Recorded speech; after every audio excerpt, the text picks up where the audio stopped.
I'm going to talk about how an advanced developer can use certain advanced feature in the uh, domain object concept. Whatever we discussed in the other video, I explained how then basic variables are domain objects. Like each and every variable here is a you know uh, columns which represents the MySQL table, and so everything. I mean, whatever I want in terms of the MySQL table property, I defined it up, and I presented in the another video how to store the data using the CURD operation where we create a record, read record, update record, delete record, right? If you remember what is CURD, CURD, right? So in this video, let me explain how some of the additional benefits you can use in the Spring Boot. So that will make your code even more advanced and much more consistent. Okay. So in order to explain this, let me explain some basic requirement in this project. Okay, so if I just go and find out how many total tables, like the MySQL table or a Spring Boot domain object is used in this project, let me go and you all know that, right? We have a simple annotation and go and simply do a search. You see that there are 191 tables in this particular software project. Okay, so in simple, there are two types of table. If I really classify all this 191 tables, there are two types. The one set of tables are basically it's a kind of a main table which has um, uh, the basic detail. The other table is basically having the connection between different tables. For example, if you take any application, there will be a users or a user domain object, right? So the user will have the username, password, and when they logged in, lost some kind of information, right? And similarly, if you take a roles, so every application will have a roles table. Maybe the roles will have list of roles that are specific to the particular business, right? So every business, every application requires certain roles, right? So administrator, user, or whatever. So these are all being captured in the roles table. So I would call these two tables are kind of the regular table. And if I have another table called user roles, which means it is actually connecting which user and which role is actually associated, right? So this particular user from the user table, this particular role from the role table is actually associated, which means this user has this role, right? So for this kind of tables, we call it as like association table or a linking table, right?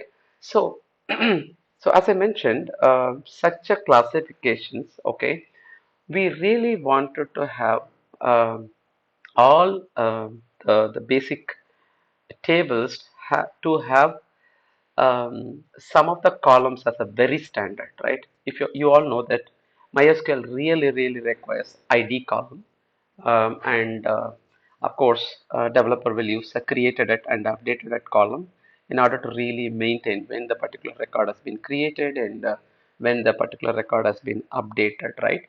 So in our application, the one I'm just presenting here, it really requires, of course, ID and created it and updated it, and view with a few other columns. So, for example, user ID. So every single table in the database will have a certain, the standard columns across.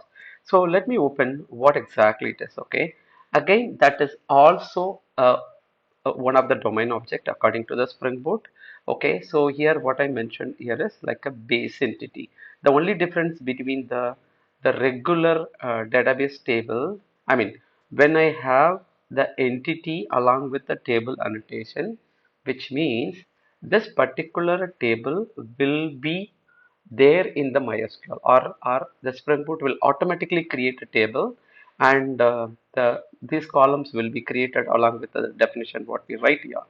However, the other domain object where we don't have the table annotation, then those also domain object, but this will not have the direct table in the database. Okay, but still it look like exactly the domain object. There is a zero change, but except having the table annotation.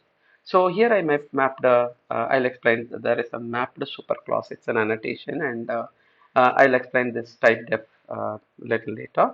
So I just created one of the domain object called base entity.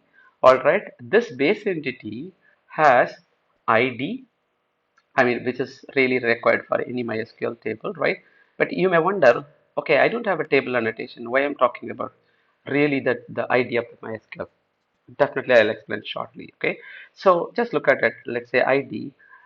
All ID, as I told you in another video, I'm using the unique ID, UUID concept in order to create a unique records. Okay, so which I explained, like how do I create the unique ID using the prefix, like if it is a user, then it will be user hyphen and the millisecond of the milliseconds from the time when the record is getting created, and the Java another class there, the UID random string is getting generated, right?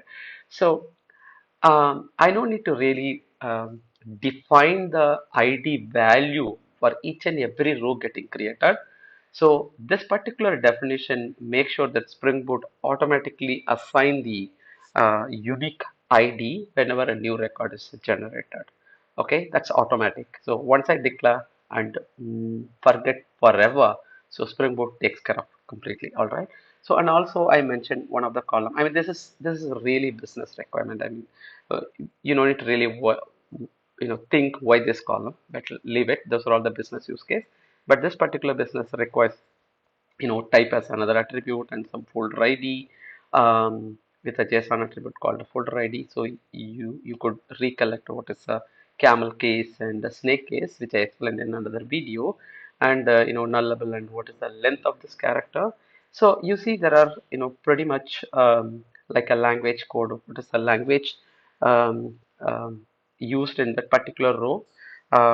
Because this application used by multiple geolocation, each user has their own language preference. So you see here they created it and updated it, and updated by, deleted it, deleted by, and the user ID and parent ID, parent type, status code, and there is another um, column called hash map. You all know that MySQL really support JSON column, which means I mean, it's not it's not that you need to always declare in like number, text, date, or a Boolean kind. We can also declare a JSON column, which means if you come across where you wanted to really put some uh, column value as a JSON, which you can which you can use it on the fly.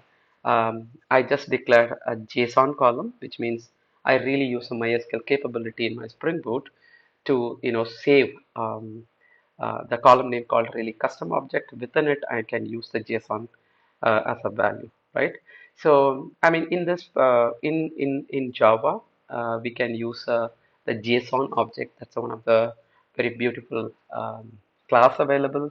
But HashMap is a very I would say it's a core class and a Java inbuilt object. So I always use HashMap rather than going into another packages unless otherwise it is really required. And I use one of the another variable called upset. You see, I did not mention the column attribute, okay? Because I use the transient variable. When I use a transient variable, so whenever I use a get and set getter setter, right?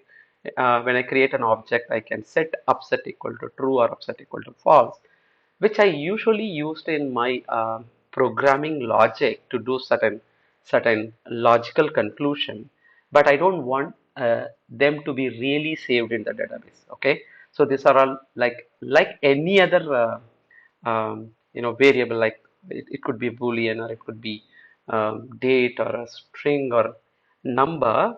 But when I add a transient, it will be used in the just programming, but that will never saved into the database. That's what the transient annotation taking care of. So remind, I generated the header and sorry, the get set by right click option, right? So now I just wanted to use this base entity in my deal class, okay, using the extends keyword, okay. So extends is one of the Java's reserved keyword. Extends, when I say reserved keyword, that Java inbuilt use this particular words. For example, public, class, extends. These are all the reserved keywords which we can use, but we can't use in our own variable names. Okay, that's called, we say it is a reserved words. We can only use for a specific purpose, but we can't use it in our own variable names. Okay, so because now I extend, so what I'm saying is the deal is my uh, a domain object which I extend with the other properties that are mentioned in the base class. So which means the Spring Boot will really um, you know create a table having all these columns in addition to the base column. So which means here you see the magic of the consistency. Let's say in all my 191 table, I just wanted to add one additional column, let's say version, or any other column. I mean, here this particular product really requires, these are all the standard column as I told you, right? If I wanted to add just one more column, I can just go and add one additional column in this base class or the base entity that will impact with all other entity that I have created and linked the extends class, right? If I just go and do a search of how many out of 191, how many domain object I used the extends of the basic, which means the base entity class is extend added as extends in 131 different domain object, which means all those 131 table will have exact column of uh, the columns that I have defined in this particular class. All right. So that's where I maintain the consistency that every single table in my database will have certain standard column that is a business requirement. So I don't need to go and declare all of them in all 131 table. You see, right? If I really duplicate the code, how much bug it could introduce, how much unnecessary lines of code it is, involved.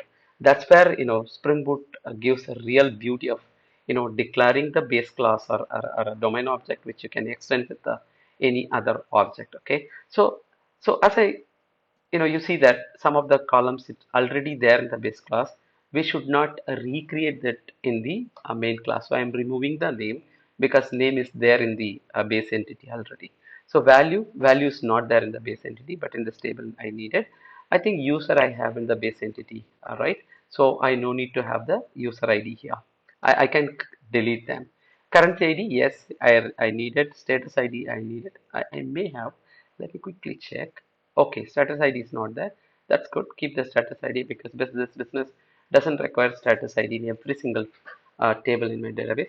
I can happily remove the created it and deleted it, right? So now I can just delete this getter and setter method. All I can just go and I can create click source auction, and I can create. It says that I have only three column in this particular table, but even though I have just three variable, the database will be created along with all other variable I mentioned in this particular base entity. Okay, so I mean, even when there is no getter and setter in this class directly, wherever I use this variable, let's say, go to the repository, you all remember, right? Sorry, the controller, let's say set user ID, correct? The set user ID is not in the original or the main domain object, but it is there in the base entity class, right?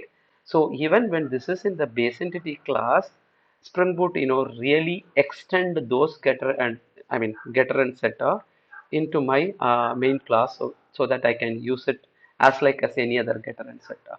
So, which means all 131 table has certain common columns with the basic getter and setter, because this is a business requirement. And adding any additional column requirement across the table, I can just go and make it in one spot. Then Spring Boot will take care of all other table. Okay, so you may wonder that what is the another the extend class I used in the association, right? Let's go and check the user roles. Okay, so here I go and check that I use something called the default entity. That's another domain object, which I extend for few other table it uses. If I go here again, I told you, right, the ID and the created it and updated it is always required. But of course, I use the deleted it and updated it. But here, by comparing the base entity, the name column isn't there. Few other columns are not there in the default entity. So as I told you, it's a business requirement. All right. So if you go and really look at it, like how many tables are using the default entity, okay, there are about 28 tables using the default entity definition. Okay, so this is the way, if you look at advanced developer can use a consistent code across the class, so that they can maintain a less code, but they can achieve more than the typical code, like going and declaring things. And sometime people may ask, okay, so in the base class, I use the name variable, right? In the name variable, I use the length is 100, but it is nullable false. But in case I use this base entity in one of the other table, but I don't want I wanted to redefine this name column alone. In one of the table, I really want this to be like 255 length, or it could be a shorter length, or it could be even nullable true, something like that.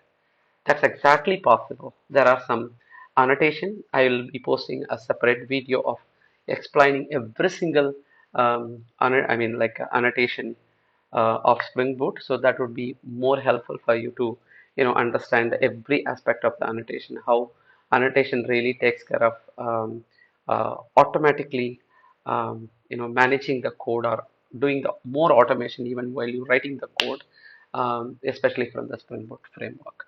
All right. So now if you go and compile, and we can see what we get out of this, combining these two classes. Okay, let's go and compile this. And I open my, yeah, I'm already running my code. Okay. So some of you may wonder like how, when I writing the code, how Javas keep compiling. Some novice developer will keep writing the code and they will go and execute. They will keep writing the code and they'll go and execute, right? Like they will go switch on and off from the compiling mode and the code mode. Okay, Spring Boot is really uses a Maven. You all know maybe Maven. Maven takes care of automatic dependency, blah blah, which we can talk about later. So here I have. If some of you very familiar with Maven tools in Spring Boot, you just go and add this dependency like Spring Boot Dev Tools. If you add this, whenever you write the code, that will keep on compiling your code in the background, and it will just ensure that changes are getting reflected. Now I go and the SE deals, right? You see there are, even when the deals class has only three columns in it, by opening the definition of the database, it just created all the variables that are mentioned in the base entity plus the deals entity, right? So that's a benefit. If I open all of the table, most of these columns will be there just from the base entity. So this is a business requirement. Don't worry why it's such a columns are required. It's just a business requirement. Okay. So some of you may not aware that MySQL really supports the JSON. Yes, MySQL really support the JSON values, which means users can push any JSON values into this particular column so that it will preserve the JSON access. All right, right. This is pretty cool. How to use the extend keyword in order to merge two different class variables, right? So it's always good. You can go and clean some of the unwanted code, right? So I can just click the source action. You see, there are some packages I imported, which is no longer required since we done some refactoring. I'm just going and doing the source action and I'm going to say organize import. Then the Visual Code Studio really does magic. Okay, it understands what are all the unused packages that I wanted to remove. It just removes. I mean, you don't need to really remove. I mean, it is not going to really trouble you in any way, but make sure that you should not have any unused import in your class variables because it's not really good. I mean, if somebody review your code, they will always advise don't keep the unwanted code in your program because it's not right. Okay, it's not good. You can always remove them. So I just clean them. I save them. Okay. So now if you look at it, whatever we learned from the simple domain object in another video, here I'm just using some of the advanced techniques. I'm not covering any annotation here. Annotation I'll post a separate video.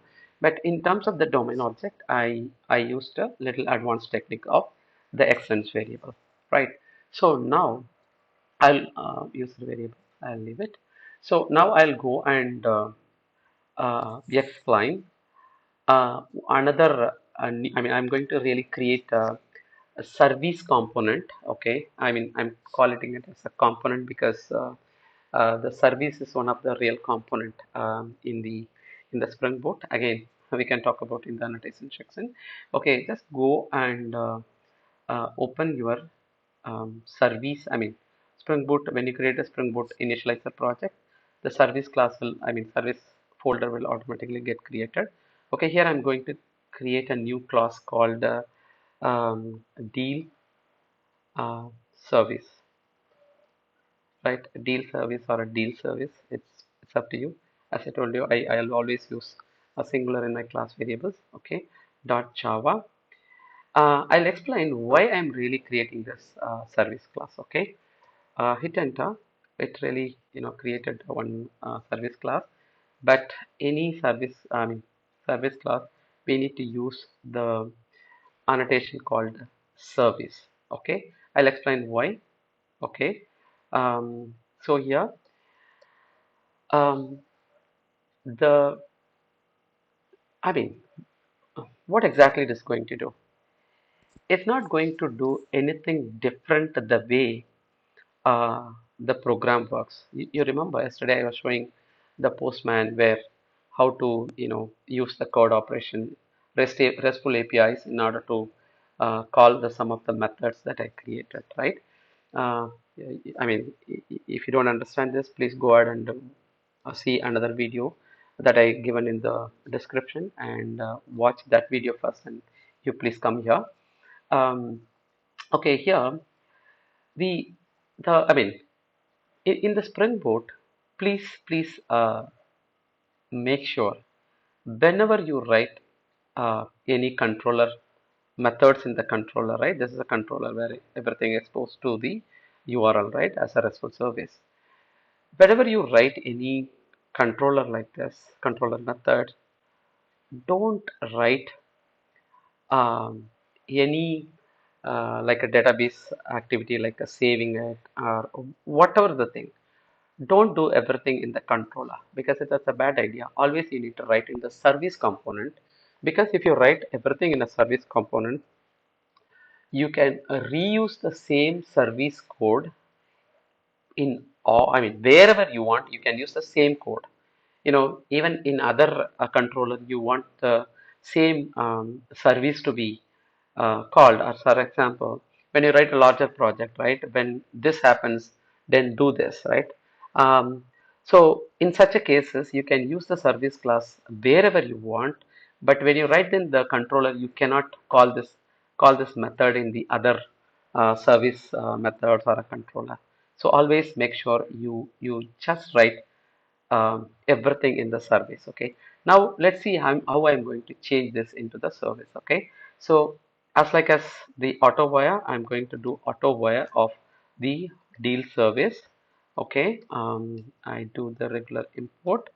Okay, um, okay, it just got imported. Okay, now what I'm going to do is, let's say deal service. So I need to use this variable dot. um, I mean for my own, this is the way I use it. Okay, I'll use upset deals or upset deal. Okay, I'm going to pass this particular payload, right? The payload in the sense, when I get this deal, whatever the data is getting posted here, I will get as a deal object here. You all know that what is a deal object here, right? So I'm just going and passing the deal as plus I'm also passing the ID, right? Here there is one ID which I'm simply creating here. I'll tell you why. Okay, so I'm just creating one ID and I'm passing it. Okay, and maybe instead of ID I would really say I'm going to use the user ID as a parameter. Okay, I mean, if you really need, you can pass the ID also. In this case, just going and clicking the upset deal. Okay, so in the upset deal, just go there and you see that the user ID and the deal is coming here, and move all this code, okay, into your service class. Okay, here you see some of them is, again I need to really import. I do the import. So here we need to change this as a user ID, and we don't need to print here. And the deal repository is not auto-wired here. And I'm going and finding where it is. Sorry, I'm just going here and I'm just copying this and put that auto-wired in the, I'm sorry, um, put that auto wired in this service class. Okay, so again maybe just do the import. Okay, now I am removing all other lines. So whenever, as I told you, controller, don't write all the service layer work, all like a database operation or any logic, don't write in the controller. So controller is nothing but just it exposes the one of the URL to the public user and or the RESTful service. User can simply call them and just pass this to the service layer. Okay, and because we pass this deal to this particular method, even though I'm not returning here, right, still this deal will come with the updated values here. Okay, so just go here, it generate ID here, right? Um, okay, so if you really think that, do I really need this fuzzy ID? No. Why? Because I told you in my base class I actually mentioned that ID will be, auto created, right? So now what I can do, I can simply even remove this. Okay, just two lines, it's more than enough. Okay, now go back. Now go and copy the same to the update call also. Okay, just go and put this here again, and in this case we are passing the different variable, but yesterday we were passing the null object, right? So it's better really send the deal object. Okay, so what we can do, just go and put the deal variable. Okay, now you see I'm using the same method here and just cut this. Okay, here because they pass the additional variable, I don't want to go and pass this ID. What I can do instead, the deal is here and I'm going to set the ID of the ID they are passing I mean, they're passing the ID from the RESTful service and they're sending the payload. So I am setting the ID to the deal object, whatever they passed here. Okay. And now this remains same, right? Okay. Just go here and cut everything. Okay. Just cut everything. You no needed them. As I told you, remember, the controller always try to aim just less than 5 lines of code. That's always good. That will help you in many ways. Okay, now just go and put it here. When I have this upset value using the deal.getID, let's say see whether I can use the getID. If it is not equal to null, okay, which means um, the existing deal is not equal to null.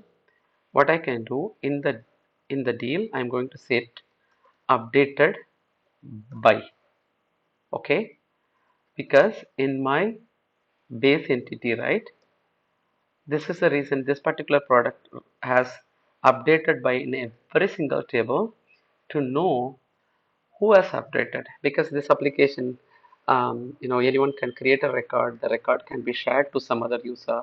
They can make a further change so that even when the owner of the document is different, if somebody else has given to the access to the particular record, they can also make a change, right? So here I'm just if it's not equal to null, I'm just going and setting who is the user. Okay, and now we don't need to really worry that oh, okay. So I need to come do the same compare, right? Do the similar import Apache. I use always the Apache packages whenever it is available. I do the compare, right? If it doesn't match what I do, so in this case, I can okay, I can return what? I can return something like I can tell you in this particular program, okay. Um, there is a response domain object. Again, it is not really saving to the database, but remind whatever the response that I wanted to send to any particular RESTful call. This is the response column that I use in this program. Okay, so here let's then see if this is not matching, right? What we are going to send is we are going to send the forbidden, right? So you remember in this particular the base entity, we have the status code, right? So what we can do, just go here and set the deal of the status code is status 401, right? And simply return. Okay. So if the user is a different user, let's not make the update here. Okay, I can't return this, sorry, I did update and simply return this. Okay, and the remaining columns are really of course some of them are necessary, and now I'm saving and I remove this and I remove this. So if you really look at this, if not equal to null, this will come here. In case if it is equal to null, how this can happen? But in this case, let's leave this for now. I can explain because this program really uses different method to check whether the owner of the document is modifying the data, or somebody who given to the access of this particular record is modifying the data. That I'll share later. For now, just go and if this record is already there, put the updated by and just go and save. Because we are bringing the same ID here, it will simply go and replace in the database. Now you go back to the deal controller. Now you see, okay, just 3 lines. Okay, and get mapping here, it's not a big deal. I'm not really using many line, and this line is very simple. It just read the data and it passes the value to the service. Okay, here what we did not do is So here it goes. Okay, all right. I was thinking about, you know, how to pass the status variable. For now, it's okay. And the get deal, and this looks okay. And for a delete, uh, this looks okay. You can leave it, or you can use this as a service layer also, right? Um, how can we do? Let's say deal service delete deal or delete by ID, right? But in this case, I wanted to really user ID and ID. See again, this is a service layer. I'm only trying to send the user ID and the particular record. Okay. Okay. Then remove all this. As you all know, Spring Boot will. Okay. Just leave this, and I'm just creating one method. I'm going there, and let's see user ID. Okay. Here I simply use the user ID. If the deal is null, and I can use a response. I told you, right, the response is another domain object which has some of the basic information that this program wanted to always send us a response. Okay, so the response, I'm going to return simply the response. Sorry, let's create a response equal to new response. This response has a default status code. I think it is 200 because always we see this things will be okay. If this is null, then what we can do, let's say go and for a not found, what is the status code? Let's go and type http status code and not found, right? What is the status code? It is a 404. Okay, just use dot set status 404 and simply return the response. Okay, and if it is equal null, right? In case if it comes this line, which means it is exists, it will delete. Now you can send the response. Okay, I mean there is no rule. This is a way you need to write. Some people will use if this is not equal to null and delete. Otherwise, here you send the response code. It's up to you. I mean, I mean, if anyone say this is the way it should be right, don't really get confused. As long as the code is really clean and if you write, somebody can later modify without too much confusion. That's okay. Don't worry too much about whether writing this way is right, that way is right. No, don't go too much opinionated about it. Okay. So now go to this method. You all know that this will carry the response as a result. Now you can wonder how I'm going to really pass this response, right? So here instead of string, I'm going to pass the response object, and here I'm going to pass the response object, right? So, but here you see that it will either return the status code of 200 because I told you the default value is 200 in terms of status. In case sometime it may also bring the 404, right? Which means it is not there. Um, then what do we do? Just go here in this, right? Then set status, and this response might have the status, right? Just go and put it dot get status. So this way, oh, okay, what's the problem?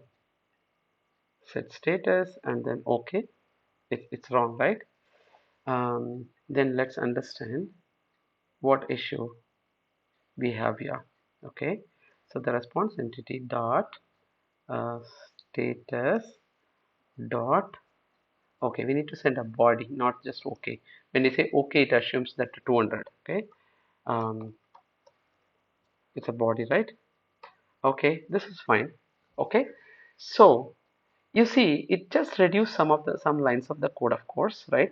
Because for creating a record and updating the deal, remind works the same way, and this are all we didn't make much difference. But if you think that you can really make some difference here, you can always try. Okay, you can even move this method. So why do we do this? Why do we really we have to avoid or we need to write most of the database or a logic in the service layer? Because tomorrow when there is a other, I would say, um, right, the other classes, let's say I have some of the project controller, that's a different aspect of it, where I have a project service, right? In the project service, when I upset any record, or when I do some upset, so assume that the business really requires the deals to be created, I mean deal record to be created. Here I can auto-wire the deal service. I can simply call the upset deals, right? So then when the project is getting created, the deals can also get created by this code. Okay, if I write anything in the controller in terms of creating those deals or any logic, I cannot use that in the project service.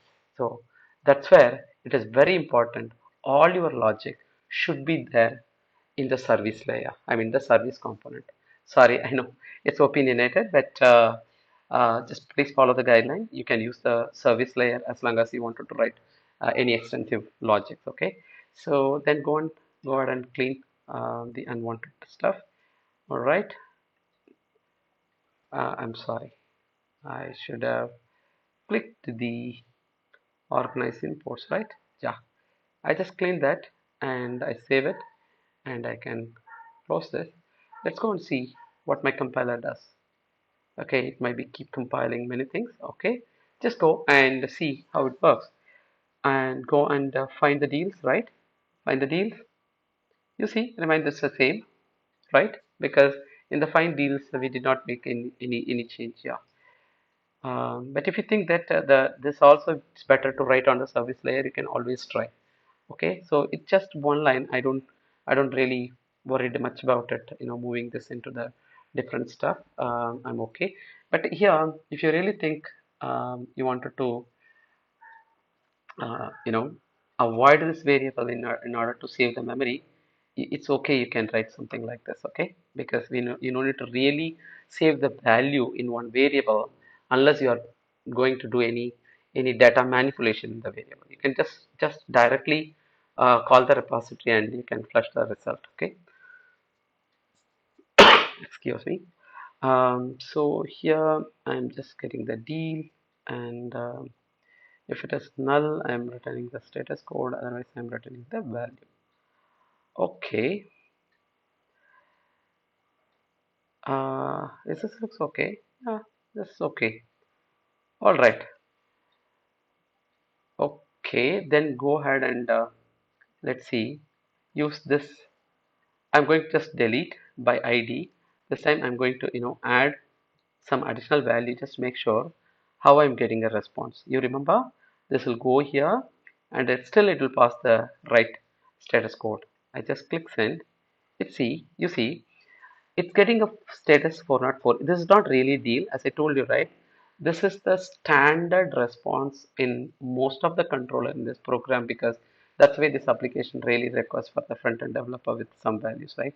Sometimes server will send some UI messages, some description to it, and all those things. You see here something, the board ID and priority ID with the what? It's the camel. Sorry, yeah, it's a camel case, right? Better you go and fix it. Open the response. Okay, just use the JSON property, and there it is. Okay, just set the priority ID. Okay, and where is the board ID? Okay, it's board ID. Save it. Okay, just close. You see, if I just go and make it proper, you see this time it will delete and also give the proper status code called 200. You see, right? This looks perfect. Because how it works? It goes to the delete method. It's find the value is already exists. It just delete by id. It simply send the response. That response is really passing the status value into the response entity. That's the reason we are getting the proper status code. If I hit again, what will happen? This time it will say 404 because the record is already deleted. You see the 404. Let's go and create deal. um, let's see, create. You see the record is created, right?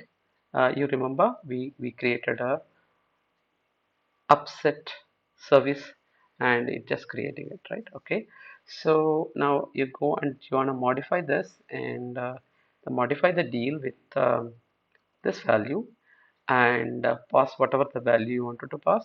It will go and update the value. Okay, so and I'm also going to get the deal by specific id and save it. Yeah, and run it. Yeah, I'm getting the specific value. You see this time in the other video, you see only that there were only three columns. But here, because we added many columns for this particular table using the base entity class, which is the default requirement for this product, all these values are coming here as a the response. Okay, so that's a business requirement.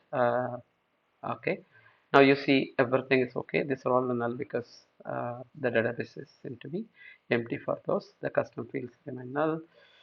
All right. Uh, you see this is if this is interesting or you find something, some comments or suggestion, please post in the comment section and I can definitely get back to you. Thanks for watching. Bye.